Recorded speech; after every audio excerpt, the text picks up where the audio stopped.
Hello, I am Dr. Chandrashekar, founder, coach, and someone deeply curious about what truly lasts. I want to explore the stories behind real impact and to help you uncover what it truly takes to build a meaningful legacy.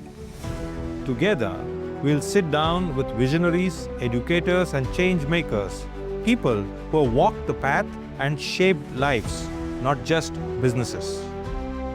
Welcome to the Legacy Blueprint. Welcome back to the Legacy Blueprint with me, CSK. In today's episode, we are going to ask a different kind of a question. Because knowledge sharing is not just about filling the vessel. It is about inspiring, it is about instilling a vision, it is about creating that spark for curiosity. Today, we are asking that question, which is who builds the legacy, and the leaders who are building this legacy, who are actually creating them. Yes, we are talking about the people who are actually the architects of legacy building through leaders, that is, the people who are educators, the teachers, the trainers, the coaches, and most importantly, those people who have it in them to inspire a million minds. In front of me today are two phenomenal individuals who have done this for almost every day of their lives of a long career. For me personally, it's a happy moment because I have with me Dr. G. Balasubramanian sir, very popularly known as the former academic director of Central Board of Secondary Education, but most importantly, a walking, talking institution in himself. Getting him here itself is a goosebump moment for me. Joining the stage, making the day better, is my personal mentor who has always been by my side for the last 20 plus years in my professional and personal career. And one thing about him, that is our Giri Balasubramaniam, the quizmaster popularly known as Pickbrain, every single time I've gone to him with questions, he has always returned me back with another question. And by asking that, I have found my answers. So sirs, my gurus, thank you very much for joining me today. So without much ado, we are going to ask and explore a lot of things. As I said, this is not just about what we keep discussing. In Legacy Blueprint, we talk about building people, growing businesses, and leave a mark. But today, I think we are going to touch a little more than these three. Because in this podcast, it's not just about success, it is always about significance. So let me ask with a general question to both of them to start with, and then we narrow it down to individual questions. First question, in your own view, as institution builders, as educators, as people who have seen people from different perspectives, in your own view, what is the biggest difference between a child who scores well and a child who truly learns? Thank you, Dr. Chandrashekar. It's a very important question. To be very precise, my strong belief is that there is neither a positive nor an authentic correlation between marks and learning. The fact that a child has got a very good mark in an examination doesn't guarantee that he has learned. Probably he has gone through a certain data which he has reproduced in an examination and acquired. And the fact that people have learned doesn't mean that they have got a degree or they got a certificate or marks over there. So to me, correlating marks and learning doesn't appear to be very scientific, because for a person who is focusing on mark, learning is incidental. For a person who is looking at learning, marks are incidental. I think that gives the answer. Thank you very much, sir. Very, very nicely put. Sir, your views on the same question? So my view is simple. Marks tells you how good you are at that moment vis-a-vis what you have been taught or what is expected of you to know. It is a momentary space in time. It is neither an indicator of your past nor an indicator of your future. Learning, however, has a far larger lifespan. And learning need not be when you get the good marks. It can actually be the converse. Funnily enough, in schools, we tend to learn more when we score less. So I think both are inversely connected to each other in some way.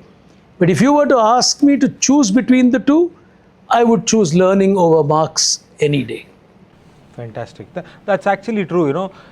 You learn a lot from failures. You learn a lot from your own experiments which do not succeed, and that learning stays with us for a long time rather than finishing it for a particular reason that, okay, this is the test, this is my marks, and I need to achieve that. Sir, my question to you, as a quiz master, you have, I think, 4,000 plus or 5,000 plus shows, both now with the new format, physical, digital, hybrid, phygital, all formats. But the one thing which I want to ask, I'm always inquisitive to ask you this. You host a lot of corporate quizzes as well, right? And when you're hosting the corporate quizzes, there are incidences where CEOs also are participating, or VPs of different organizations are part of it. And you also see founders in action, right? So what is the common mindset you observe in those who don't just succeed, but leave a lasting legacy on stage and also in their industries? Do you see any combination there? Yeah, there is. And I'm glad you asked me this question. And I've seen so many of these people who achieve a lot in their lives, not just in corporate life, but in their personal accomplishments. And their aura, their image, and their equity is way larger sometimes than them. Which means at a quiz competition, you are risking all of that to giving a wrong answer. Because people might laugh at you and say, oh, he didn't even know this. So two things emerge for me with such people.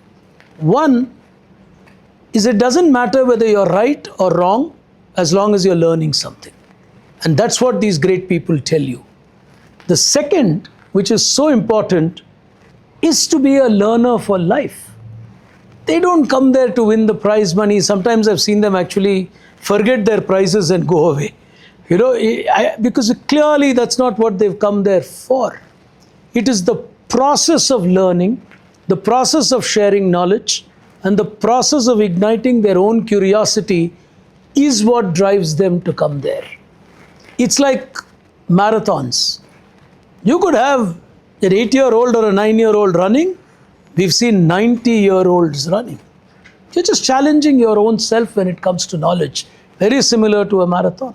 You don't have to run it with anyone else. So is it right for me to kind of paraphrase this and say that the growth mindset is what brings them back? Absolutely, yes. And the willingness to challenge yourself at every stage. Not fearing that you will be wrong, but just to challenge yourself. It's like a self-audit. Yeah. Sir, to you, a specific question when it comes to education. We always keep hearing that education is the foundation for legacy, for life and living. And in your own opinion, what is the single most important mindset shift we need to instill in today's youth so that 20 years from now, they are building institutions and industries of value rather than just chasing valuations? Probably the answer is in the question itself, because you said about the mindset. I think growth mindset is all that is what is necessary. What happens in the current school system, we have, paraphrase the word failure, so much, sometimes that's a deterrent to learning.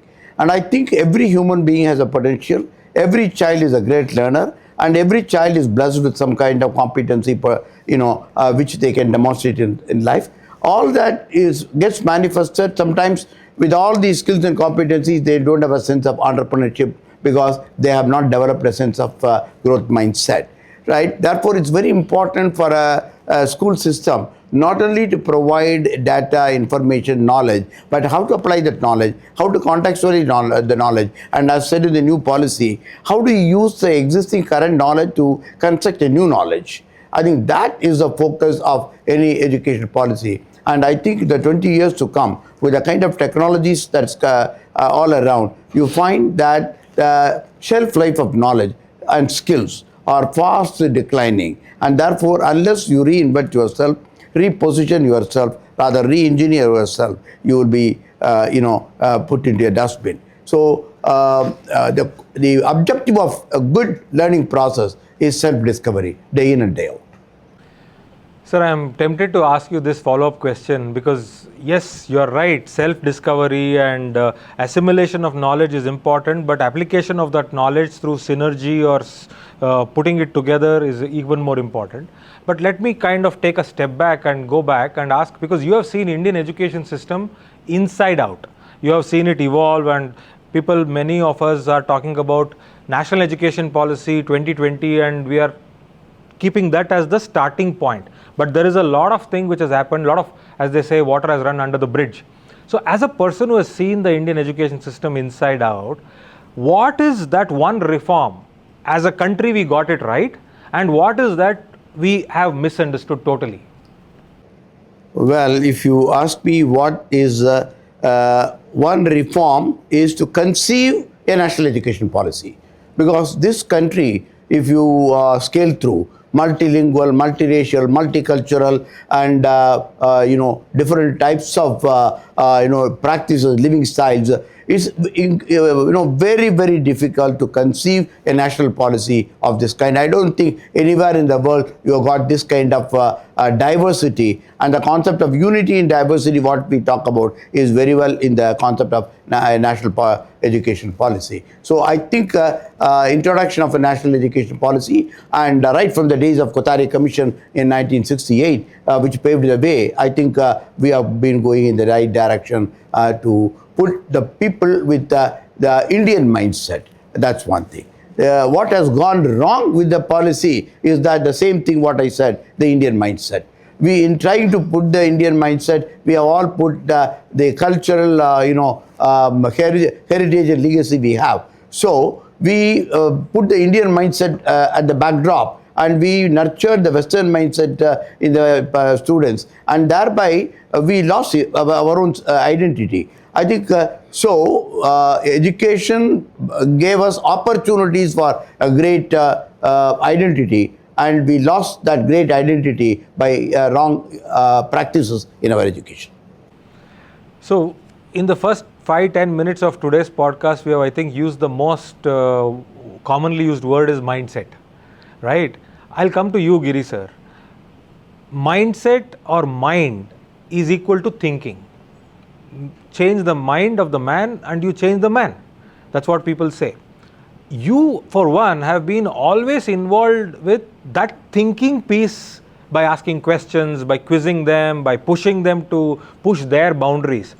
So how, what does like quizzing, and how do you design a question where you don't just get an answer, but you also infuse more thinking in the mind?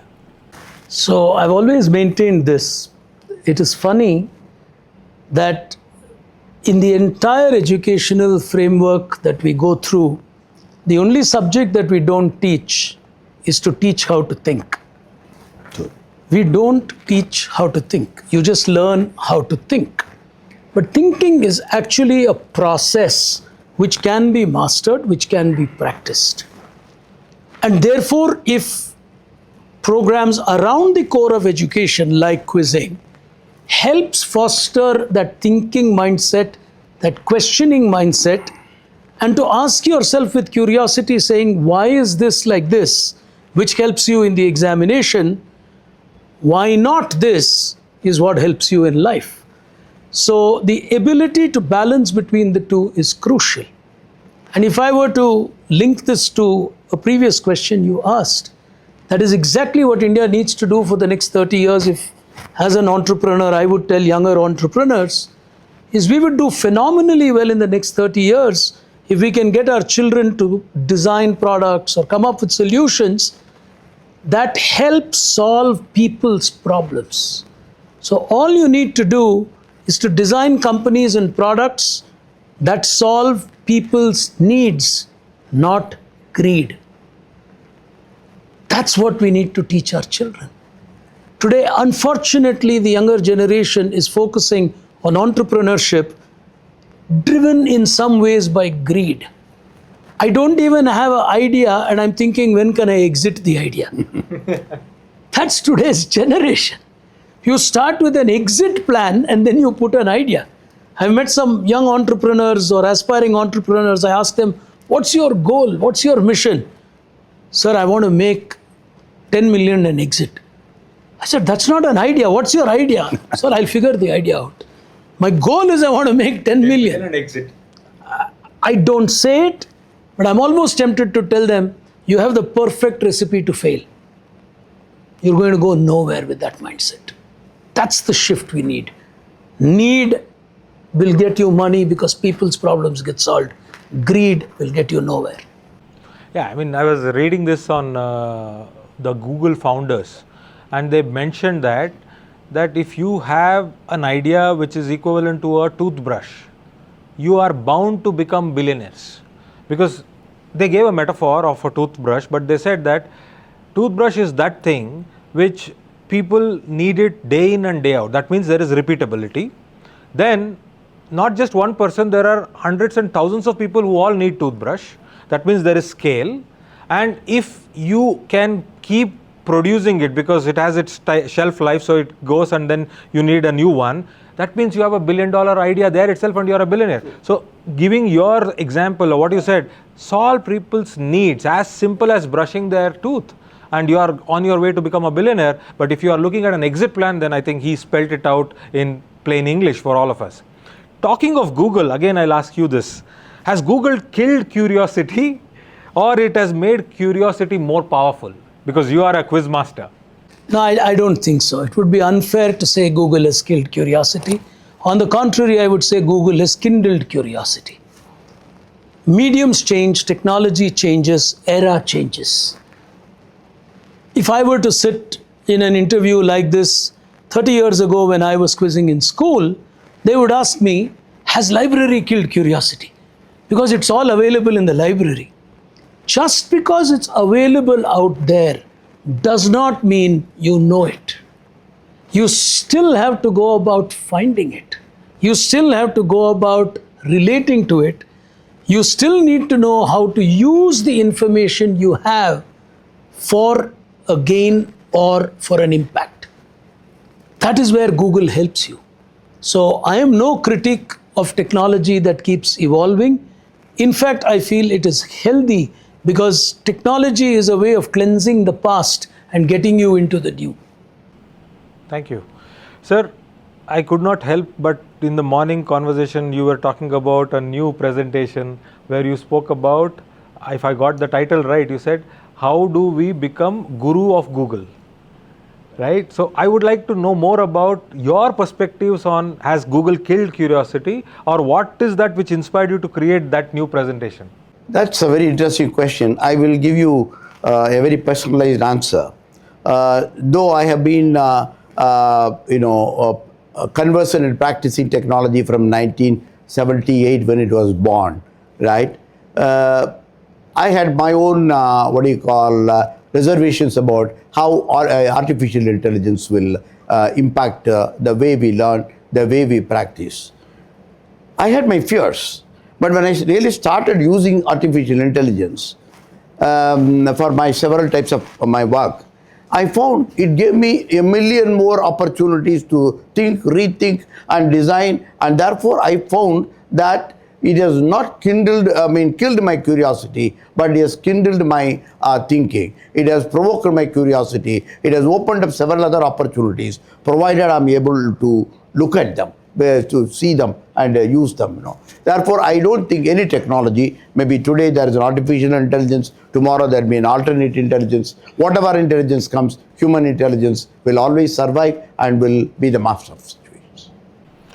Sir, then I'll take you right into the school ecosystem, because that is where the action for this particular podcast is.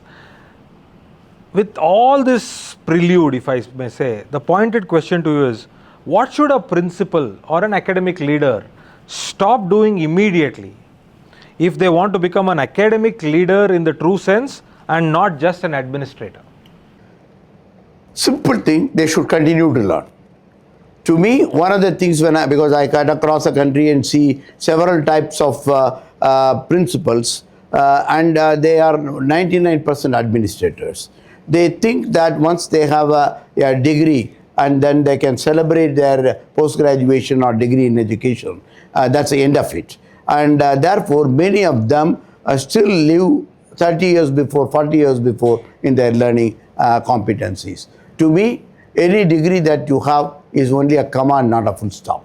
So I find the quantum of learning and the quality of learning amongst the educational leaders today is very, very less. And any justification you give in terms of the tension that you have, in terms of the work you have, will not adequately compensate for the lack of quality and quantity of learning that they need to. Now, the days to come, because with all the inputs of Google and others being available over there to provide you the information, now how do you establish your supremacy over the guru? That's why I use the word guru, Google's guru, right? You can't be guru only to the students, but you have got to be a guru to Google also. I think that spirit of learning, spirit of exploration must start with the principal, and I think that's what I find missing today.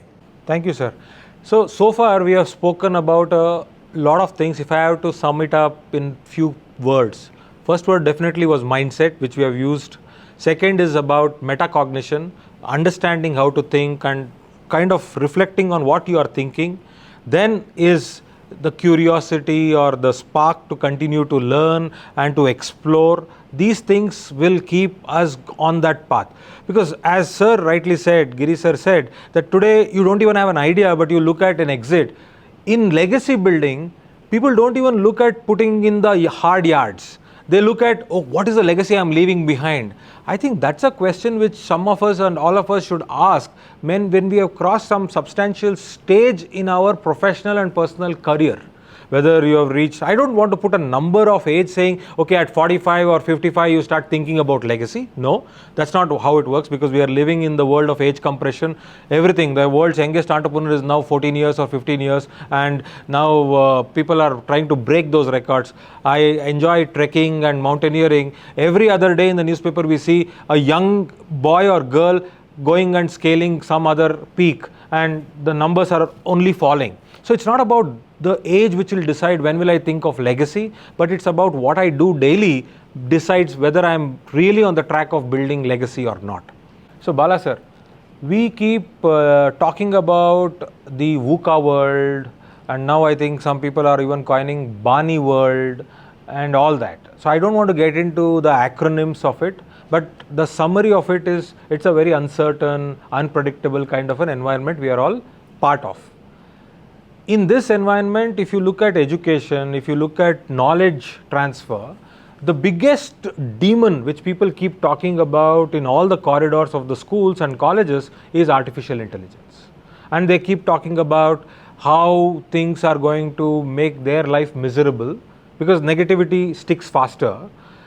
My question to you is, what kind of a teacher or an educator will survive the next 10, 15, 20 years, and how can they look at building legacy through their work? Is it like completing syllabus, getting good grades for their children? That is the legacy which they want to leave behind, or is that the only way they can do? Or as an educator, they can think of different other areas. So I wanted your perspective on it. It's a very important question, and I think the role of the teacher is fast changing. Probably when I was a student, 80% of all that I acquired as knowledge was from my textual materials and what transaction happened in the classroom, and only 20% outside from what happened in life and the markets. Today, 80% of all learning is from outside, and 20% of learning is from textual materials. So the methodology by which the knowledge transaction happens in the classroom is shifting its paradigm. The role of teacher today is to open the gateways of knowledge to wherever and however it is acquired.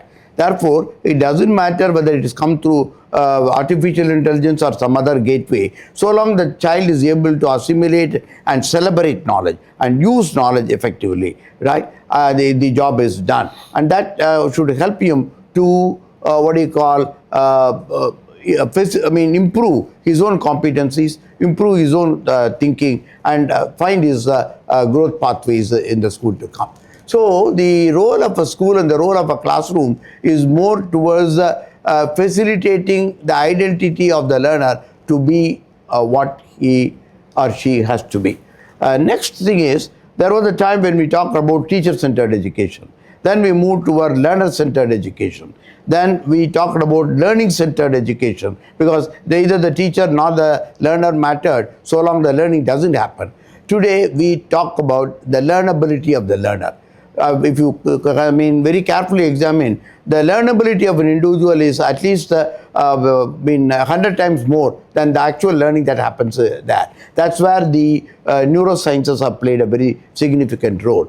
I think today's teachers need to understand that all the classical cognitive concepts are being replaced by most validated scientific concepts of neurodiversity, neuroplasticity, and then neural learning. And that really means that you open the gateways of learning, and freedom to learn has to be the most focused aspect of a classroom.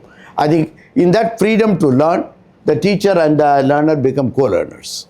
The teacher cannot and will not be able to come with a preconceived notion that I will teach, because the child is going to ask different questions, and therefore the teacher and child have to explore knowledge in the classroom, and therefore you will find that a teacher becoming a peer to the students in the coming 2 days to that. And there is no ego problem. The teachers need to understand that that I am also a learner with the child. As a matter of fact, they learn much better from a learner, right? So I think the whole the compass of learning in the classroom is changing. The horizons of learning are expanding, and I think learning is going beyond the classrooms. Anyone who thinks that learning is in the classroom is sadly mistaken, right? Learning is becoming universal, time and space free, right? And therefore, even the concept examinations will get defeated, because examinations are conditioned by the time and space. So learning is beyond the time and space. That's my view. So, sir, this is very, very powerful, and also it takes a lot of time for us to digest, because in education world, this itself is a big uncertain shock which people have to cope their lives with. But again, I'll come back to that same question. So in this context, what is the legacy the teachers should look at leaving behind as they go forward in this ladder?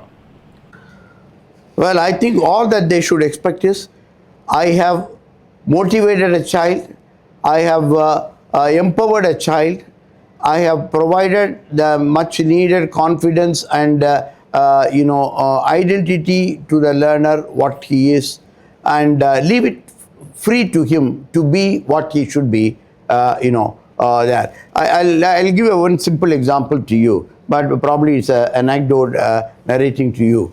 When I was a principal way back in 70s, I had my annual day in the school, where one of the students came, and he was a Sindhi boy who came and gave a song, right? That those times the film Yadav Ki Bharat was very famous, so he came and sang a song on that.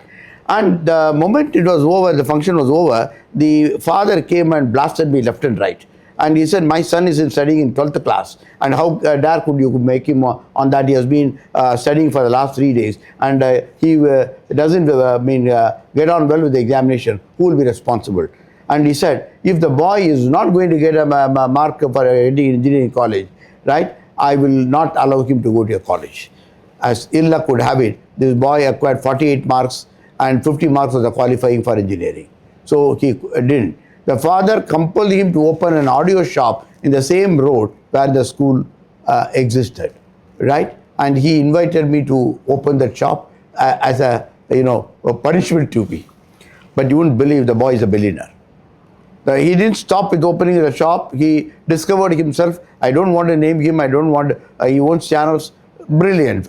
So it doesn't matter where you start. It matters where you end. I think that's the role of the teacher that comes through. That that you get an engineering degree, 25 years, join as a junior engineer and retire as an assistant engineer. You're not contributing anything to life. I think it's very important to make children, realize their competency and see. Climb a Mount Everest wherever they are. Climb your own peak. Climb your own peak. That's my. Fantastic, sir. I mean, that story actually kind of is very, very powerful, and at the same time, that statement what you mentioned, it doesn't matter where you start, it matters where you end up. I think that is the real legacy which you can inspire, and by doing that you are actually leaving behind a legacy. So that's the thing. Giri sir, I'll come to you, and my question is, you've been on stages across, whether it is small town, big town, out of India, corporates, but what I have seen, now this is my perspective of your work in my own little way, you take great pride in consistency. You don't feel that, okay, I'll do this quiz for once and there is a winner at the end of the quiz, there is a loser at the end of the quiz, and that's it. I don't know, somehow every time I attended your quiz live, I've always got the feeling that the time you ask the last question is actually when you start preparing for the next first question of the next quiz of the same model there. Consistency is something which you take pride in. Second, I also look at you putting in that extra thing, because you always change the kind of rounds you conduct in the quiz and all that. Why am I asking these questions is, today we see corporates, we see people, we see everyone looking at monotony as a best way to systematize, process and everything, and then start doing things. So the question is, where is that where people should say, I respect the process, but then there is also creativity, and I need to focus on creativity. I am also coming from the lateral thinking perspective, because you bring in that, and you are one of those persons who have met Edward de Bono, and you know the kind of thing. So I want your understanding of creativity versus creativity and consistency and these things in life. So two paths to it, not only for a quiz but for life. What you do and how you go about doing it. The what you do needs to stem from consistency if you need to be successful. Call it Mahatma Gandhi, call it Nelson Mandela, call it Charlie Chaplin, call it Virat Kohli, call it Rahul Dravid. At the end of the day, they are who they are because they repeatedly performed at certain levels of excellence which brought about that consistency. Consistency is what makes you from good to great. That's the difference. You can be good once, twice, people will forget you. It's only when you're able to do it again and again and again, that's when you become someone who's great. So the what you do clearly requires consistency. And I've often quoted this even in the past. One of the examples I give is Anil Kumble. We all know him as a legend in India. I kept wickets for him. He was not the greatest of spinners the world saw. He was not Shane Warne. He was not Prasanna. He was not Mutaya Muralidharan. But what did he do? He took accuracy. He took accuracy as his key. Trajectory was his weapon, but he did that consistently. And he would always tell bowlers in the team when he used to play with us in club cricket, you need just 10 good balls to get a team all out. Look at that mindset. He says you just need to bowl 10 good balls to get a team all out. It's as simple as that. But that requires enormous amount of consistency. The second is how you go about doing it. If you keep on doing the same thing in the same manner, people zone out. While you got to do it with consistency, you got to do it with creativity. Because people want change. People want new experiences, and people want to learn the same thing differently sometimes. So the two are very clearly linked to each other. You cannot progress beyond a point without being creative. I'm a huge Virat and RCB fan. Look at Virat, his strike rate is improving with his age. Why? Because he's becoming creative with his shot selection. That's the differentiator. Yet, he remains consistent.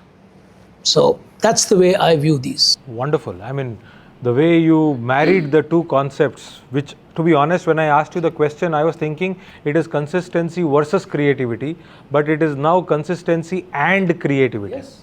Right? And you have given a kind of a framework for all of us to look at it. So now I'll ask same question and both of you can take a go at the same question. I'm not going to do separate questions to the two of you. So the question which I have in my mind first to start with is, why do people become less and less curious as they grow up in life? I think, again, your answer lies in the question. The very idea of I'm growing up kills your curiosity.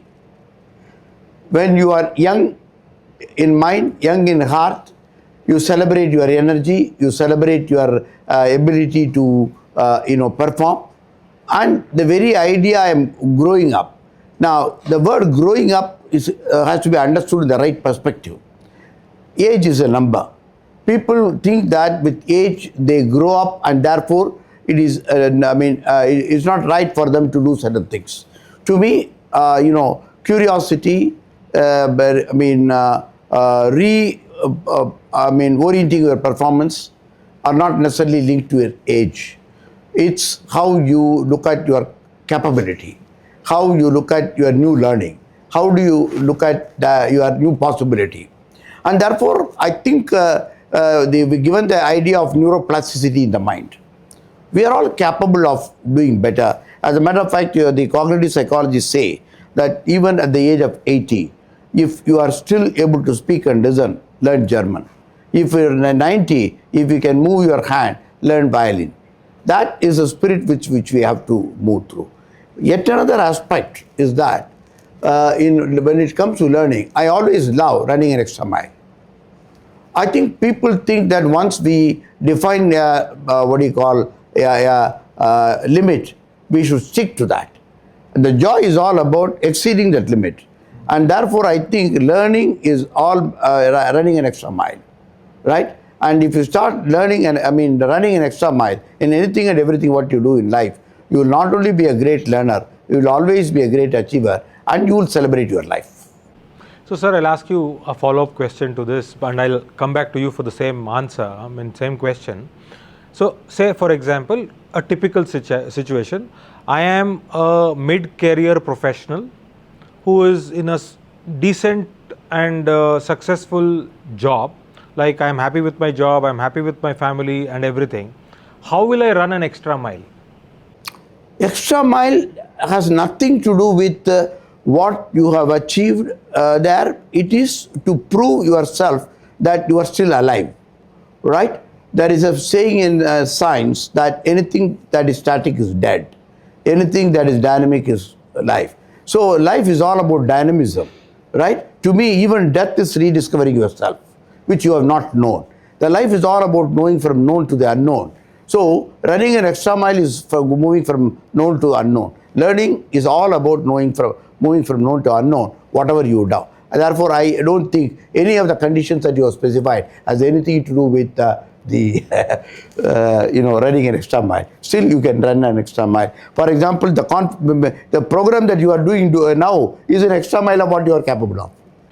Thank you very much, sir. That is something which I wanted you to answer, because oftentimes we keep asking this question that, okay, when all four corners are going well, or when things are going fine, what is the necessity or need to, as sir said, rediscover yourself, or to kind of change the combination which is working? And I think that, as somebody rightly said, the only limitation you have in your life is you. So running an extra mile is a contrarian thought to this particular thought, that you don't have limits, you keep limitless, and then you start running. It might be like he said, this podcast is an extra mile for me. Anyway, thank you, sir. I must add, if you permit me, that there is a psychologist called Martin Seligman, who has come across with the idea of power of positivity. He said that most of the things that why we are not able to move further is because of learned helplessness. We have got so much of learned helplessness. Learned helplessness. Yeah, because we really think that it's not possible for me. I'm not made for that. This is not going to be a cup of tea. And he gave a beautiful example of a big elephant being tied by a rope to a pillar in the temple. Now, the elephant has got all that strength to break off the rope and walk away, but then it has a mindset that I am tied by a rope to that. Many of us are tied by our rope to a previous experience, to our degrees, to our past experiences and cultural and other things. Sometimes we have got to break the shackle and run that extra mile. Fantastic, fantastic, sir. This is amazing. Anyway, I will let you decode the summary of it. I will not come in between you and that particular word, learned helplessness. Giri sir, your take on why do people stop being curious? Okay, so you use the word contrarian. So I have a different take on this. I don't think people become less curious. I think people remain curious. Age has nothing to do with curiosity. But as you grow in experience, you tend to view curiosity as a trait of exploration. And you tend to view seniority as a trait of I should be able to tell you what to do. That overshadows your expression of curiosity. It is not that you are any less curious. You just do not express your curiousness to the same magnitude that you did when you were younger. The second, sometimes people think being overtly curious gives a feeling and an opinion to people, especially when you are senior, that you are not sufficiently informed. So they hide behind that image that they have created or the positions they have achieved to make people believe, oh, he's an intelligent guy. Well, in reality, a very senior guy may be sitting in a meeting, just getting away with his experience, but having no knowledge actually of contributing on that question. And we all see it in boardrooms sometimes. I think the more you are willing to be curious and the more you are willing to admit that I don't know, the more you learn. No, I think this is amazing what you said. I'm still processing as you are talking about it. The way you put in the expression of curiosity kind of takes the backseat over the expression of seniority, right? That is something which is so beautifully done. In fact, when you mentioned that people always get away, like seniors, including people who are in the boardrooms, where they just hide behind their designations or their positions and they try to pass off as, okay, we understood this or we are doing. For all of you, I think recently I came across one person who made this comment, and I'll want to share that with you. AI is creating that environment where we all know that today in our Zoom meetings or hybrid meetings we have AI note takers, but there is a evolution even to that. So there is this AI note taker which is plugged in when you are doing a physical meeting or a digital meeting, and it kind of validates every person's contribution in that meeting, and at the point of time to the president of the meeting or the person who is anchoring the meeting, it gives input saying 3 people in this room, you can let them go because they are not adding any valuable information or meaning to this meeting. So gone are the days.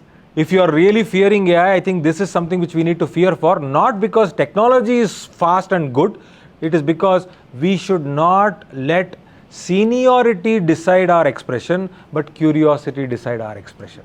On a lighter note, just give it a few months. People in the room will decide the AI note taker is not contributing meaningfully and have it out of the room. So don't worry. Yeah, it can work both ways. As human beings to keep threats away. No, but if people start looking at curiosity as their expression, then I think AI note taker will go out of it. Yeah. Because it is difficult for it to process, right? So that is one. I had another question when you were telling about this same thing, that people always, because you keep seeing people at different stages when it comes to quizzes, or even, I mean, not just quiz, that is very limited perspective of what you do, because you do a lot of things from the teacher tribe, which you have kind of created selflessly, I will use the word, because education itself is a social responsibility, so there is no corporate social responsibility over there, but selflessly you created the teacher tribe, where people are coming together, the teacher quiz, where you are trying to give them that platform to express their curiosity in public, and also the whole process of the knowledge tribe and the grey cap, general knowledge versus general awareness. So I want to ask you that how do you, when you sit with your team, when you kind of have a brainstorming session of putting out ideas, because you're also in the same VUCA world and you are trying to bring out new things to be relevant, what goes inside that room? What are those conversations which kind of tells you that this can make my legacy, that is Grey Cap's legacy or Pickbrain's legacy, much more meaningful for the world? Oh, it's a simple one-line recipe. Be willing to make mistakes, be willing to fail. Wow, say that again, sir. Be willing to make mistakes, be willing to fail.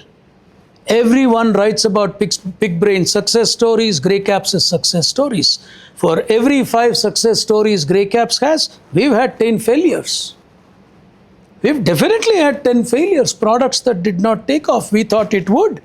Programs that schools probably felt, no, you need to change it and come back. When you create something, you create it with a belief. The belief need not necessarily be the version of a successful product.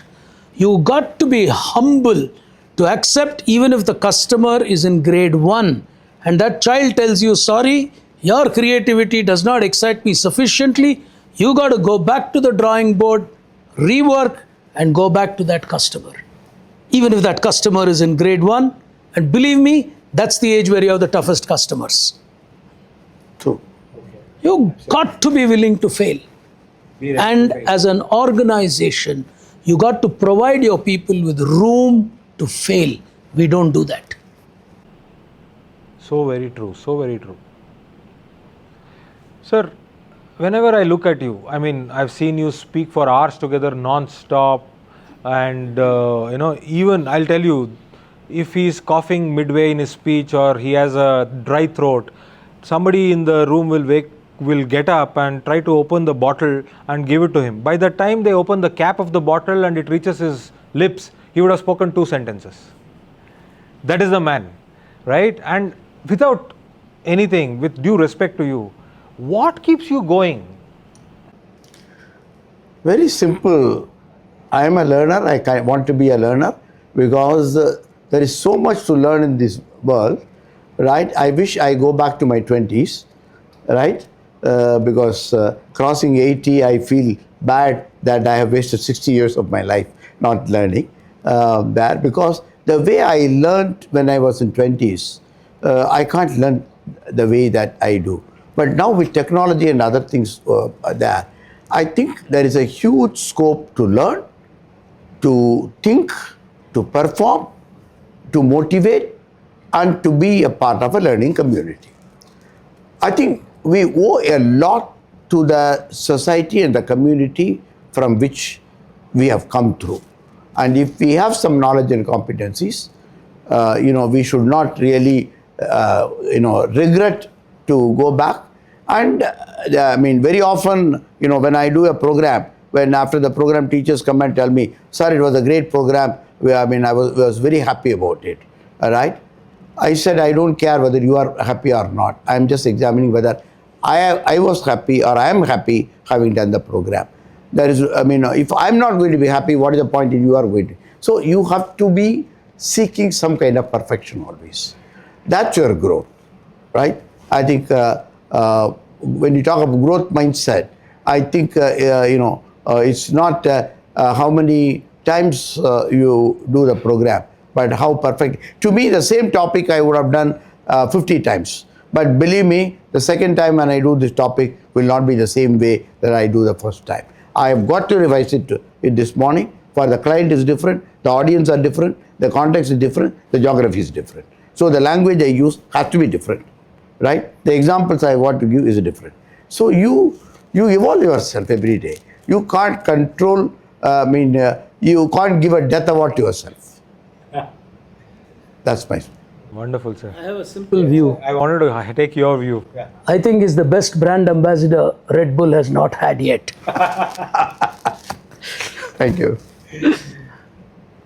Sir, you also keep talking, and I want our viewers to understand. You spoke about work and you happily doing it and you are able to evolve yourself.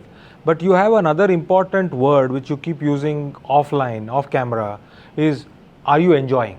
Happiness is not important, enjoyment is more important. Talk to us about that. Why do you feel that enjoyment is the right way to look at life and work? Yeah, see, the very simple thing is, happiness is that, when I prepare and deliver a product, deliver a program, I find that people have benefited from that. But in doing that program, have I benefited myself? So I start looking at there, for example, now last, 4 or 5 months I have been using AI extensively.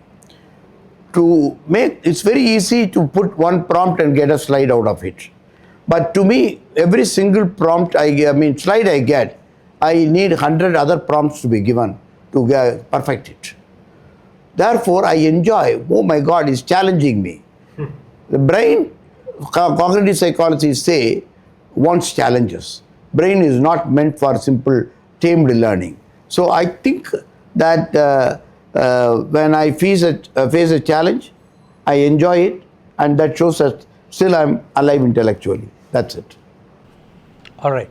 So I think now we will shift a little bit of gears, and we have teachers, we have educators, we've got professionals watching us. But one thing common to all of them, they are also parents.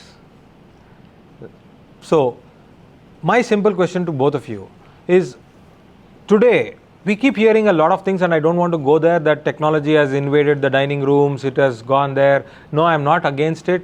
Everything in limit and everything handled well can take you to different heights, no problem about it. But my question is, the conversation quality in the home, the kind of conversations which the parent, the father, the mother and the children should have, that is changing. Because as a school operator, as an education leader, I meet parents during my parent-teachers meetings, and I interact with a lot of people, and they just want to, I'm not blaming anybody here, but then the conversation quality is kind of going down, is what I could get a feel. So you have seen generations, both inside your homes as well as outside. What do you think is the real issue here today? I strongly believe it feels that way. I don't think the reason for conversations not being as deep or as profound as we believed it was when we were children, and that's the flagpost with which we are trying to make the comparison. If you go back 100 years, our grandfathers will probably say we are having meaningless conversations with our parents. So every generation in the context of that generation would believe the previous one had deeper conversations or had a wider outlook, and so on and so forth.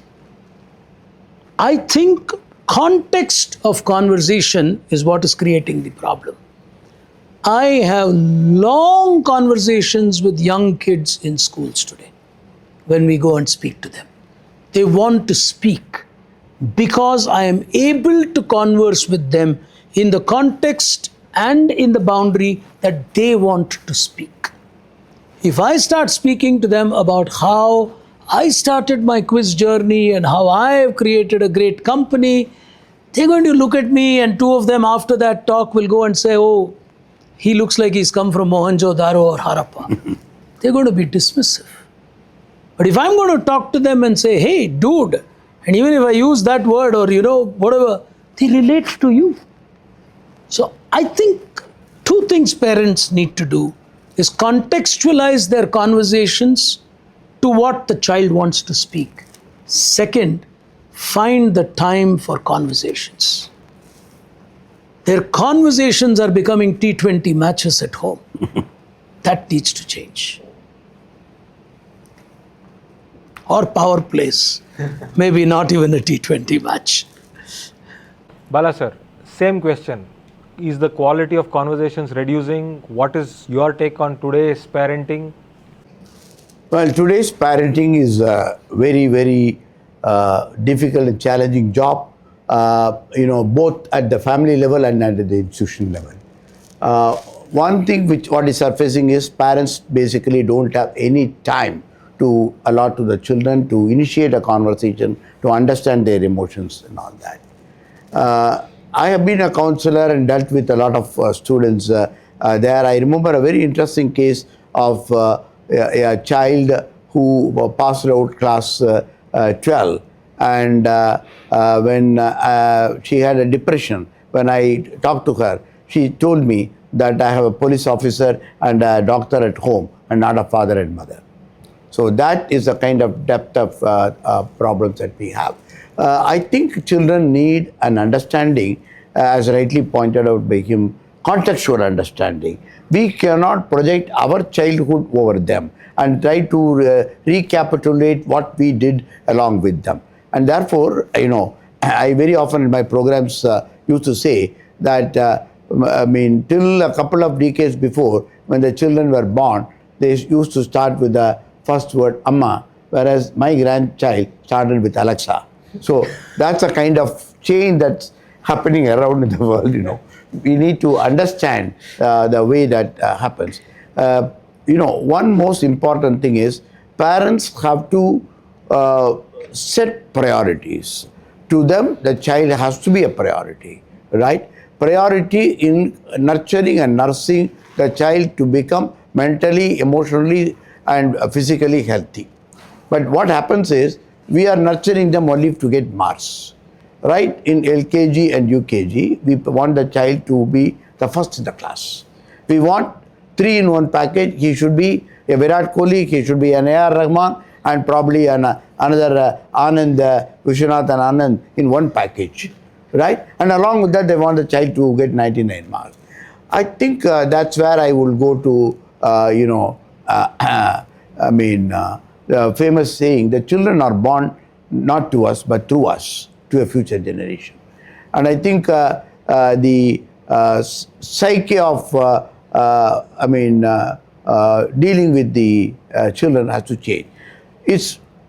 Educating a child is easy, educating a parent is difficult, right? Because we believe what we have done is the right thing. It may not necessarily be.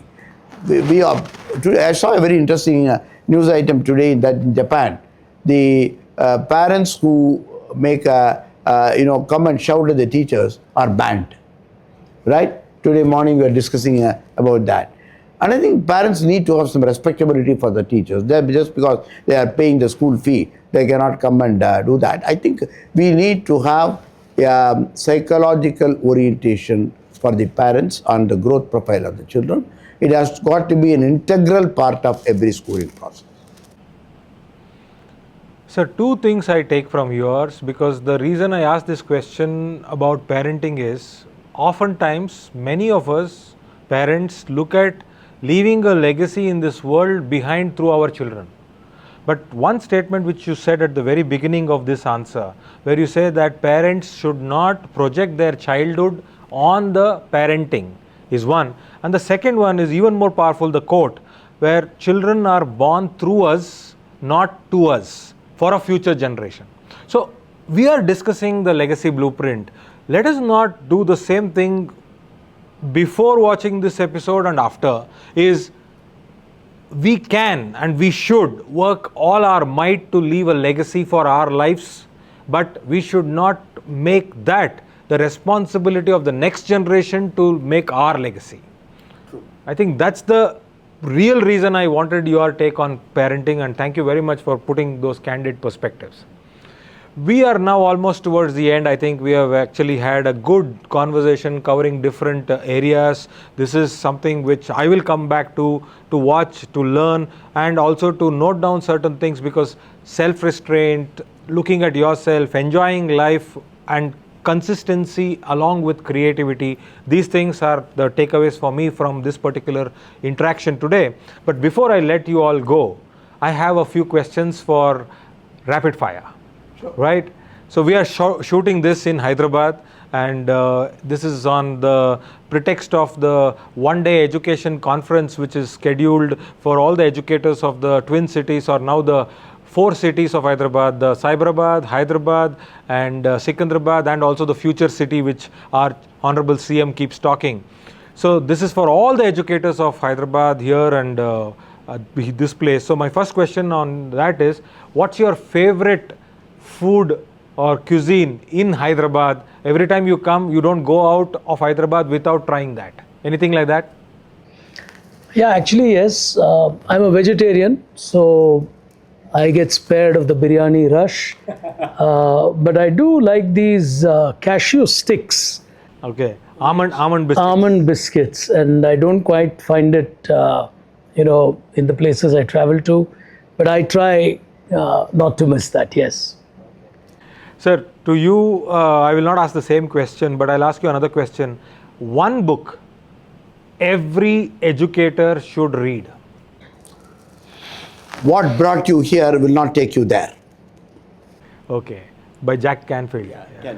Because, we believe that we have enough to move to the next one. We don't have.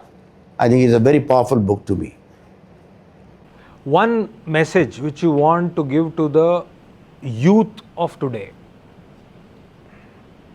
Life has way more opportunities for them than what you've seen in history.